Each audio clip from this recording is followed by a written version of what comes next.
Hey guys, what's up? This is InventorBoy16, and I'm sorry I haven't done videos like in forever. I've been gone for a week at a winter camp, so I haven't been able to really do any videos. You know, we're not allowed our cameras or anything there. So, I am finally almost completely finished with my portable outlet, or my Everlast portable outlet. So I'm almost finally finished with it. I got a couple of parts that came in. I'm still waiting for another piece I'm needing, which I got a solar panel for my parents for Christmas and a multimeter. And this is what you guys have probably been waiting for. I showed you in my other videos, and I've been telling you guys that I've been needing. I got my PowerBrite 400 watt inverter. Yeah, I got that. So I'll be showing you a couple of the modifications I made to my portable generator. Portable outlet. Sorry. I'm going to show you modifications I made to my portable outlet. So let's get started. So first thing you notice right off the bat is that at the top I have installed a CPU cooling fan out of a Dell desktop computer or tower, whatever it's called. And I cut some holes in here for air circulation, so it does this blows in and the air comes out through these vents. So while it's turned on, whenever I turn on the main power to the inverter, which the inverter has its own switch, but I install the switch for the batteries because once I get my solar panel, I can have the solar panel directly connected to the inverter, and it doesn't matter if it's on or off because the solar panel makes the energy for free. So I can run the whole thing for free off the solar panel. But this cuts off the battery, so I can use it so I can be able to charge the batteries, which they are charging right now, and I can use it to be able to keep them from being charged off the solar panel because the solar panel could overcharge them, or the batteries could, run out of juice by trying to do something to the solar panel. I don't know, but it just protects the batteries. So, yeah. But another thing is I drilled a hole in the side of the box. I don't know if you can see that, but I put a charging port for the thing on here. I took it out of the thing and then put it on here, so now I can charge it using one of the chargers I have.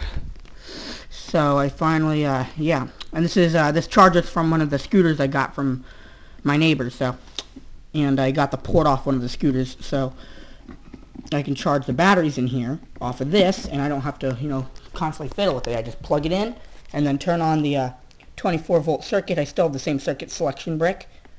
Circuit selector or whatever it is thing here. It's not as taped up or as nice looking because I'm still working on it, because once I get the solar panel wires, I want to wire those in with it and, make it look a little bit better. So, yeah, but I have my circuit breaker, I got my switch for the 24 volt, and have this. And the switch goes on and off. So if I turn it off, that green light, that red light will go green, and it did. Red. So, yeah. But I'll actually show you some of the insides of this. So I'll do a demonstration of it running in a minute once I show you guys and talk to you guys through the rest of it. So now this thing actually weighs less. The whole entire thing weighs less than what it did usually earlier on, because I don't have the transformer in there anymore. Surprisingly, the inverter's pretty heavy, and if I unplug the little wire here, it's kind of a pain to get out. So, sorry about the shakiness. Yeah. Sorry, guys. Not very good at that, am I? Oh, yeah, but so you see, I have 4 batteries now. 1, 2, 3, 4. 2 of them are tied in parallel. 2 of them are tied in parallel. So both of these just equal 2 big 12-volt batteries. So, yeah, they both equal 2 big 12-volt batteries. And then I have a switch then I have the circuit selector, which ties all 4 of them in parallel. So it equals probably the equivalent of a deep cycle car battery. So, yeah, I'm doing pretty good. And I got like 4 more of these batteries, but 2 of them I'm having problems with, which are those 2 over there. One of them, one of them's not in very good condition. I just gotta, spiff it up a little bit. And the other one, I need to get it boost charged, or I need to solar charge it, because it's not accepting power from the charger because it's so dang low, and the charger refuses to charge a battery that's on that low. So yeah, but it is all hooked up, and I have this little screen over here, so this inverter, the bottom of it's metal, so it doesn't actually cause any problems or sparking or anything like that. So that protects that. Let's just plug it back in. I'm so pleased with it because it's a 400 watt inverter instead of that cruddy 75 watt that the other ones I had. And it's actually not terribly bigger than those ones, surprisingly. You know, it's quite a bit bigger. You know, it's not like, you know, not noticeably bigger. It's definitely noticeable when it comes to size. It's definitely noticeable when it comes to weight. This thing weighs a lot more than that. But surprisingly, the overall weight of this is just right around the same as it was with the